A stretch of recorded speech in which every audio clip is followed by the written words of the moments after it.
Hi everybody, this is Eden of Light Cycle Astrology. Welcome back to the channel, friends. Today we're taking a look at the astrology for the next week ahead, and we're going to hone in on one particular astrological alignment that is coming through this week. That's going to be the Sun's conjunction to the planet Pluto in the sign of Aquarius. So this is a really busy week. It's almost like a part two of last week, which was also an incredibly busy week. So we still have quite busy activity in the skies. And like last week, this week, I wish I could focus in and take a look at each particular thing that's happening in detail, but it would just be overwhelming to do so. So today what we're going to do is we'll take a look at the major astrology aspects or alignments that's taking place this week, and then we're going to focus in on one of them. That's the Sun conjunct Pluto aspect, and this is because this is a really important, interesting astrological alignment to notice at this time. For one, it has a short-term and long-term kind of effect, if you will. The Sun conjunct Pluto within itself might only last, 4 to 6 days or something as an actual planetary conjunction, but the fact that it is also the time where the Sun-Pluto cycle resets, that annual cycle that takes about a year for the Sun to come back around to Pluto, that cycle, if you think about it in terms of the evolutionary progress of something on a soul level, or maybe even the evolutionary progress of something within the human collective on that level as well, especially in the sign of Aquarius, a very humanitarian collective sign, you think, wow, this is not just interesting to notice for the moment, but what are we looking at that is sort of emerging right now on a soul level that will then develop and grow or evolve over the course of the next cycle? Something to notice that may be with us, sort of playing in the background.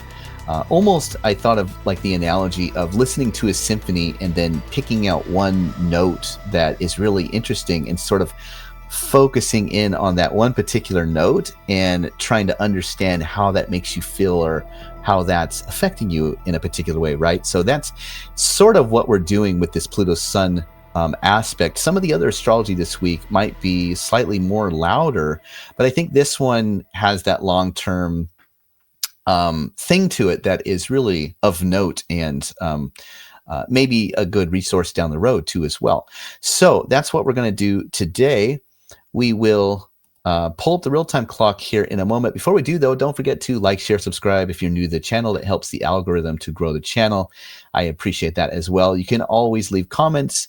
I love to see how you guys are liking the content, or how you guys even would see the astrology in different ways, or how you do experience the astrology.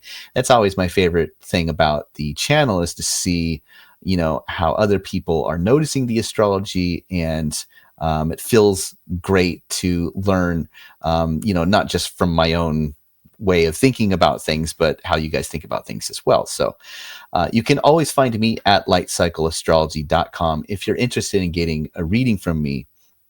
All right. Well, before we jump into Sun Pluto, let's throw up the real-time clock, and we're just going to get a sense here of the layout of the week. Okay, so let me go back to, all right, so we have now on Sunday, even though this is slightly before the week begins, Sunday, you'll see there it is. Here's the Sun entering the sign of Aquarius. And so we go forward to Monday, we get the Sun just basically gaining a little bit of ground on Pluto. And we also see that we've been in the midst of a Venus Saturn conjunction last week that began, and it's separating out by this point, but it's still in the mix. So it's a pretty interesting start to the week. We have a little bit more intensity around Sun-Pluto, and we still are somewhat in the midst of Venus Saturn. Now, as the week goes on, though, things really kind of ramp up here. So that's Tuesday, we get the conjunction of the Sun and Pluto. We get the passover of the Sun. And this is the time where this synodic reset happens between the Sun-Pluto cycle that takes about a year for the Sun to come back to Pluto. Now, I don't remember. I had sort of had this vague memory of the last time Pluto moved into Aquarius. It timed exactly as the Sun was also entering Aquarius a year ago. I'm not sure if I'm remembering that correctly, but I think that is what happened before. If that's true, that's going to sort of tie into some of the themes that we see because as a lot of people are familiar, Pluto is a planet often associated with evolution or the kind of transformation of something, right? And so, as we'll get into here in a moment, that is an intense moment that carries with it a sort of long reverberating wave that is playing in the background. So that perfects on Tuesday, but again, this might be something that we could check back in on throughout the next cycle and sort of see from where we started, if you will. Now, on Wednesday is really when things begin to sort of intensify because we're going to get Venus separating out from Saturn, which on one level de-intensifies that sort of Venus-Saturn conjunction. But then we get Mercury doing a lot. We get Mercury making an opposition to Mars, beginning to form. And we also get Mercury forming a trine to Uranus. So this is a new dynamic that is entering, and it is going to really ramp up by Thursday pretty quickly, where if we move the real-time clock forward to Thursday, we actually get the perfection of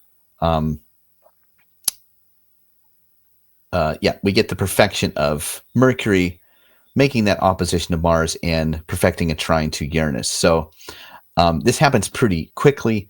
And we also, the same day, get Venus beginning to form a trine with Mars.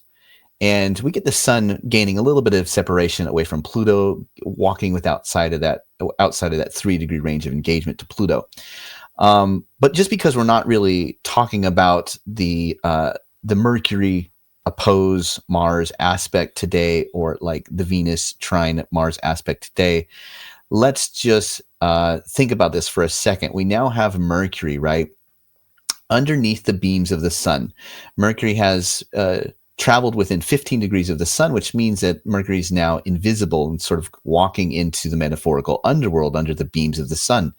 Mercury in this Saturn nighttime feminine sign, making an opposition to Mars. And if you saw last week's video, we took a look at how Mars is kind of in the full moon stage of its synodic cycle. It's like a full moon.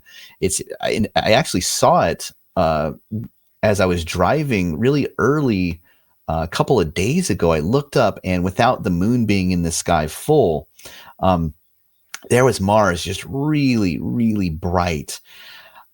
It's been interesting for me because my little girl, who is almost 2 years old, interesting, Mars being a planet that takes 2 years to go around the Sun. She's almost 2, and she has been a real handful. I mean, she's an absolute doll and a sweetheart, but man, as she got some energy. So interesting that a Mars ascendant ruler person is, really feeling the energy of that full Mars, as it were. But what happens when you get Mercury kind of in this sign that doesn't always express its thoughts or speak its mind under the beams, maybe feeling unheard or invisible, or like it just doesn't want to get entangled with the kind of things outside of like the practical, earthy, just like that real, I don't want to stereotype Capricorn, but that kind of like goal oriented, you know what I mean? Just nose to the grindstone. What's the goal? What's the practical sense of things? What's the task that we have to keep our minds kind of on? And walking into this opposition with Mars, and maybe almost Mars like demanding some kind of emotional response from Mercury or something like that.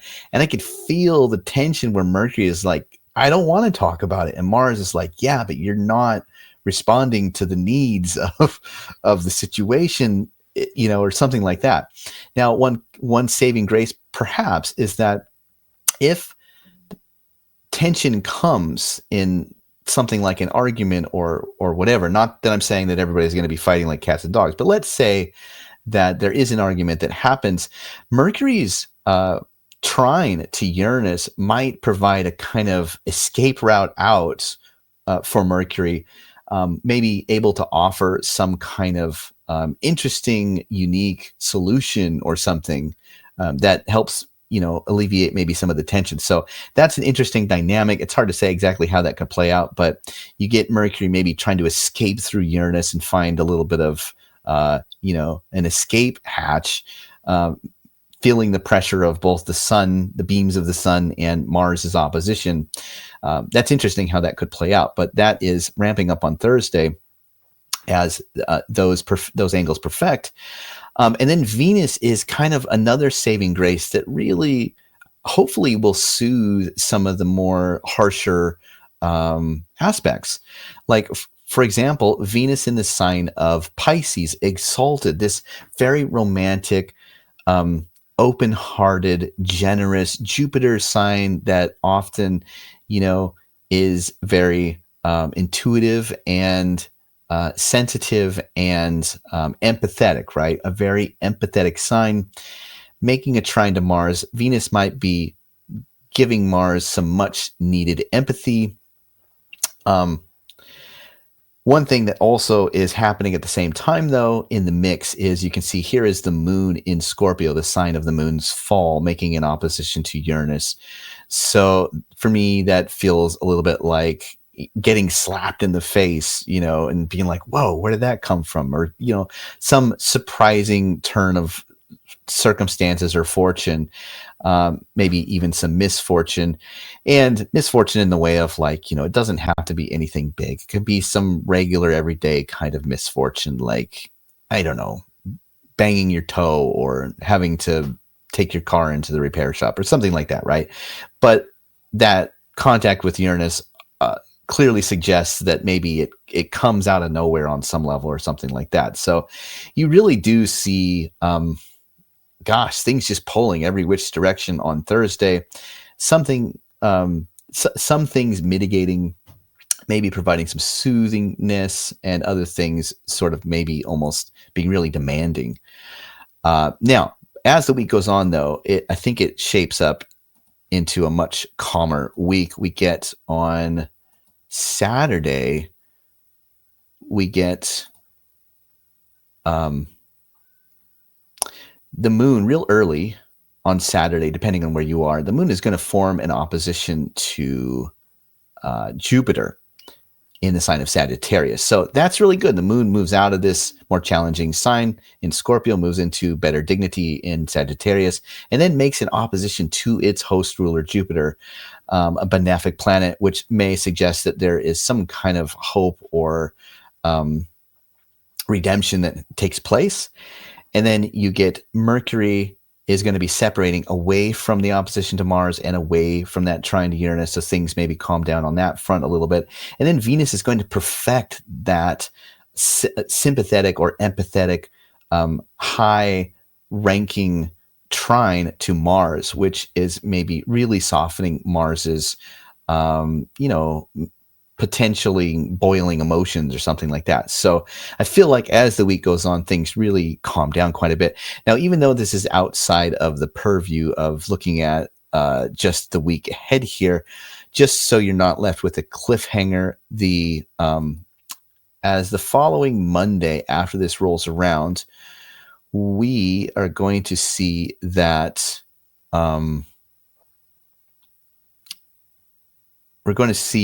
here's what I was looking at. Here's Venus beginning to form a conjunction with Neptune. We'll take a look at that next week, and which, just feels a lot softer than Venus and Saturn. And then you also get, on Tuesday, you get Venus breaking that trine to Mars finally. And you also see Mercury entering the sign of Aquarius and moving towards Pluto. So that is what we will talk about next week, but just so you're not left with a cliffhanger, that's sort of how that trine between Venus and Mars plays out. It begins on Thursday this week and is hanging around until Tuesday. So what is that? 5 days or so, we have this really nice trine. But today, what we're going to take a look at is we're going to hone in on the Sun-Pluto conjunction happening in the sign of Aquarius. And I'll share with you 3 themes or things that you may notice, archetypally speaking, around this conjunction here. So theme number 1 is a little bit long-winded here, but it is an evolutionary note played within the symphony. And I was talking about this already a little bit with you guys when thinking about this particular conjunction, where you're sort of listening to an entire symphony full of all the different astrological notes, the trines, the oppositions that's happening this week. So this one may be a little bit more subtle to notice, but it's also one that lasts a lot longer as a cycle. But why are we thinking about evolution with this in particular? When the Sun and Pluto conjoin, we see the beginning of a new Sun-Pluto cycle. If we think of Pluto as a tarot card representing our evolutionary progress, and think of the Aquarian Sun as representing an ideal living within the soul, the birth of a new cycle as the Sun touches Pluto gives rise to a picture of idealism that spurs the soul to evolve.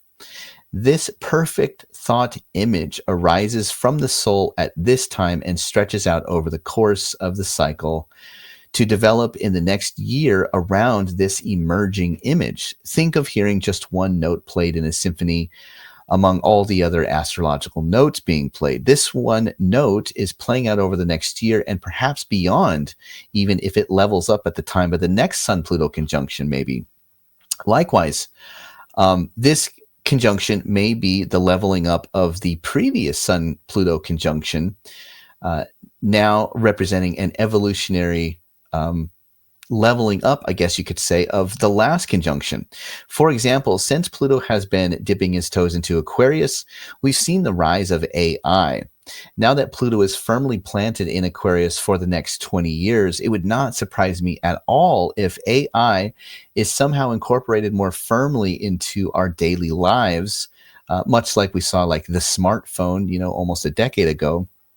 And if this conjunction and future Sun-Pluto conjunctions in Aquarius could represent the evolution of this progress, you might say. So, of course, this could be outside of anything like AI, but it is interesting, and it's really hard to ignore, for one, that the rise of AI has very much coincided with Pluto sort of flirting with moving in and out across the Capricorn Aquarian cusp here.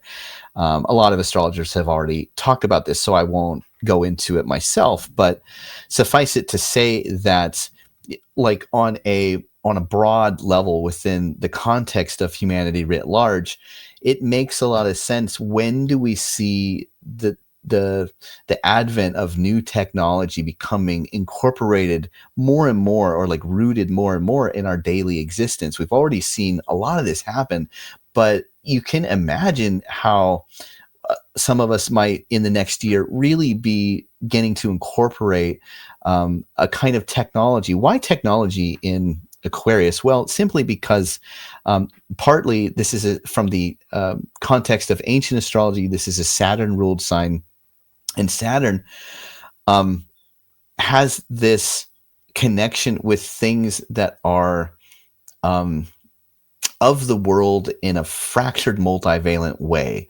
They're sort of the tangible, solid, structural things that are connected with oftentimes a kind of inventiveness, especially in Aquarius being an air sign. So you get Saturn air, you get like the wizard or the mystic or the inventor or the scientist or something like that.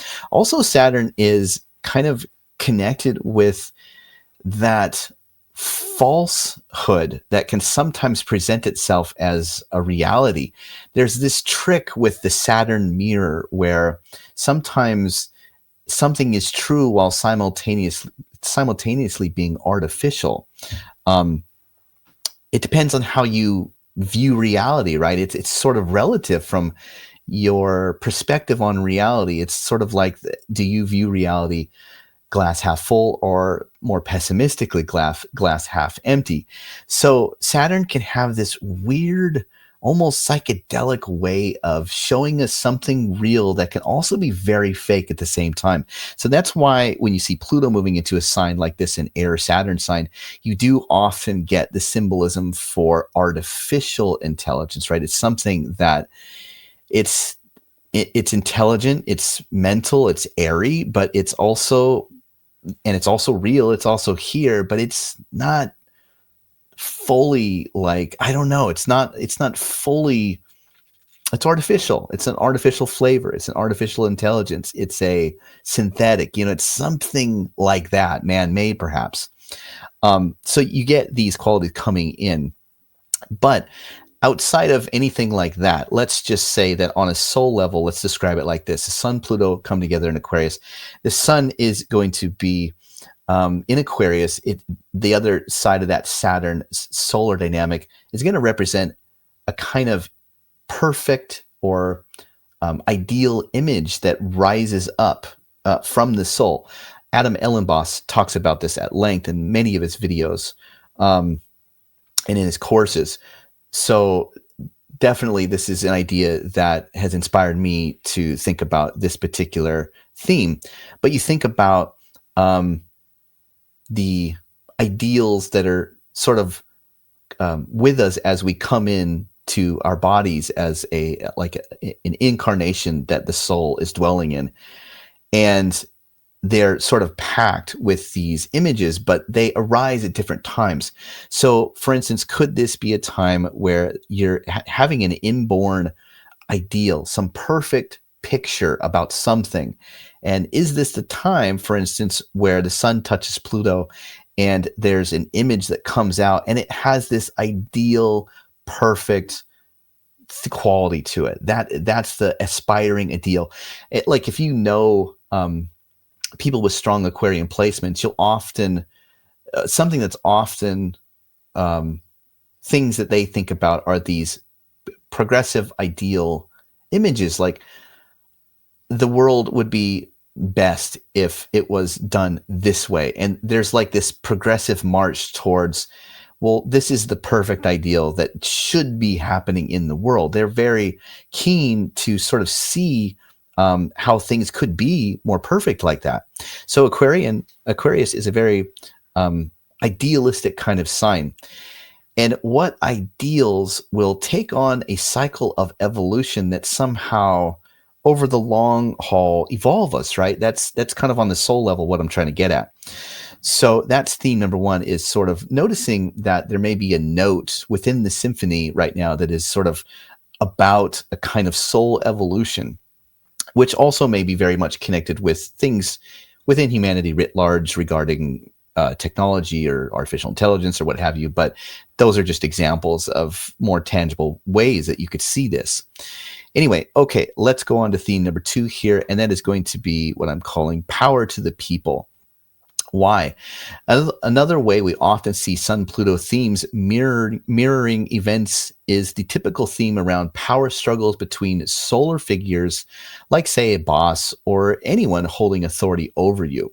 That's something that we often see, is the Sun representing an authority figure on some level, or a solar figure that has some amount of power or authority some way in your life. And Pluto, of course, being that potential clash against the power of that, especially in a Saturn sign like Aquarius.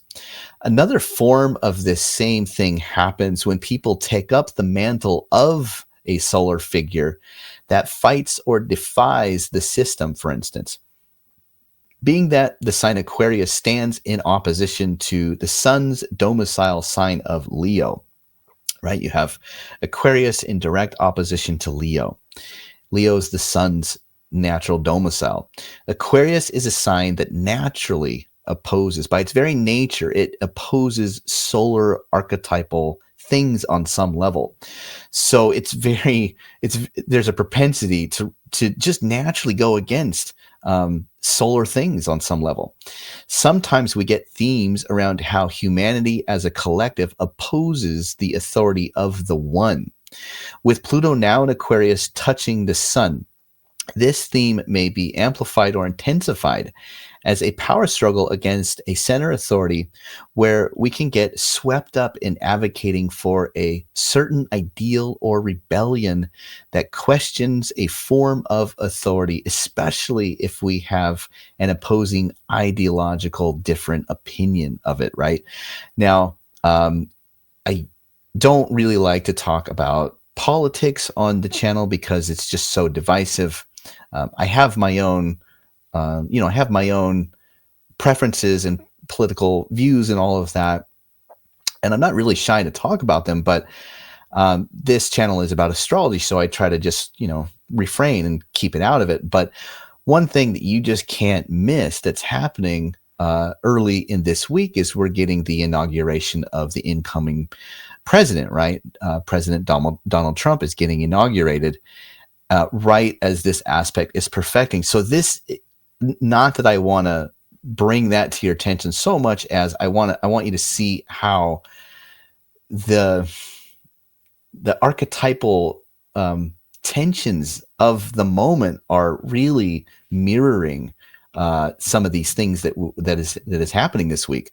So think about that. Whether, if, like, for instance, you're calling in questions, you're questioning authority on some level, especially if you have a kind of opposing ideological difference of opinions. That is something that really can sweep you up right now. Now, being that Aquarius is a fixed Saturn sign, think about that. Aquarius is like a double fixed, right? You have Saturn, which is very rigid, and you have Aquarius being a solid, stable, fixed sign, being in the center of the season of winter. Wow, that's like fixed on fixed, man. That is really that is not moving. So being that Aquarius is a fixed Saturn sign, there can be a concrete rigidity of thought here. Remember, this is an air sign. As in the first theme of evolution that we just took a look at, could the intensity that comes be of like a consequence of remaining so rock solid in our own thoughts as they collide with something in us being asked to evolve, right? If something doesn't work out the way we think it should be, or it doesn't adhere to our ideal, man, is there going to be some tension because we're so fixed in those things potentially. So that can be where you get some of that real intensity that Pluto often elicits. Okay, number 3 is powerful contrast and contradiction. This one is really cool. I really like thinking about this same archetypal combination in this way. Aquarius being a Saturn air sign. When the Sun and Pluto come into union here, the power of Pluto and the brilliant luminosity of the Sun light up different sides of the Saturn archetype and expose it to the mind. From one angle, you can get a contemplative, far-sighted genius who thinks ahead of his time and breaks thought conventions. That's like the Einstein figure, right? Who throws off conventions in this Saturnine way and says, I go against the norm. I'm far thinking, I'm far-sighted. I have these far-seeing ideals. And I don't need to follow the old paradigm or what have you. And there's this brilliance, especially with the Sun being connected with gnosis and brilliance and things being illuminated, right? And Pluto is very much connected with like the exploration and the discovery of outer space and things like that. But another angle exposes the mind to darker, outsider, seedy, underbelly aspects of a thing. And oftentimes it may have to do with society or humanity writ large. Saturn also being the planet of outsiders, of outcasts, of crime, of the seedy underbelly of something, right? Especially Pluto coming together, those unseen, hidden, darker, hell-like things that are colliding in this Saturn sign, that are taking place in the Saturn sign, a sign connected with humanity. And then the sun coming along and sort of illuminating those things. I'll give you an example of this. How earlier I was saying that I really noticed this energy earlier than even the sun being in the sign of Aquarius. Did I mention that? About a few days ago, I went down this rabbit hole totally unintentionally, and it led me on a pretty wild ride into some of the bigger problems in society right now. And like, I didn't even mean to do this. It seemed to just like sort of become illuminated, like the sun rising and just taking away the darkness. And all of a sudden there were these things that had been in the shadows that I was totally unaware of. And it really is, changing the way I think about things. So that's another angle. That's something else that can come in, is that sort of the mind gets exposed to the darker, outsider, seedier, underbelly aspects of maybe a particular thing, often connected with things maybe within humanity or society writ large.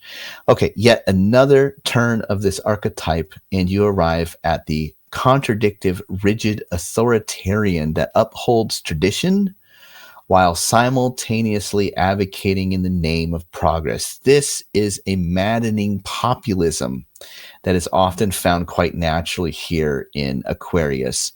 So you get this thing sitting on the fence that in some way adheres or maintains the status quo, the tradition, the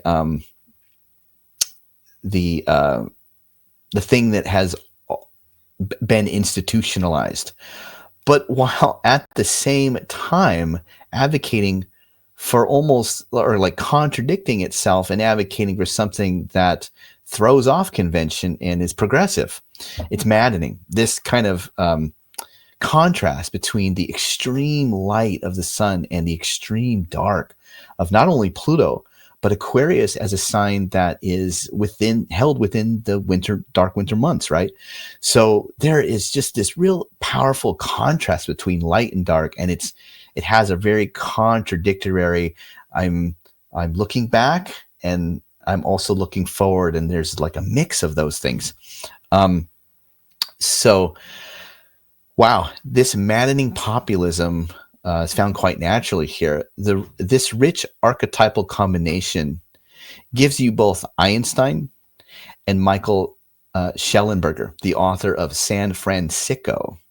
Could this be a moment for discovering a brave, new, and radical, inventive mode of thinking, or discovery around something much darker that's been hidden in the shadows? Either way, a Sun-Pluto marriage inside Saturn's sign can deliver a powerful moment of contrast of light and dark, where light and dark may symbolically represent an ideal past and dystopian future in one version, or an outdated past and a progressive future in another version, or a populism and revolt mixture. So that is what I have for today. Hope you guys found this enlightening on some level, and leave any comments or questions you have, and I'll try to get back to you on those. But until then, I hope you guys have a great week, and it's gonna be interesting. So we'll see how it shakes out, and as of always, it'll be a learning experience, which is why we use astrology, I guess. So take care, and I'll see you soon. Bye for now.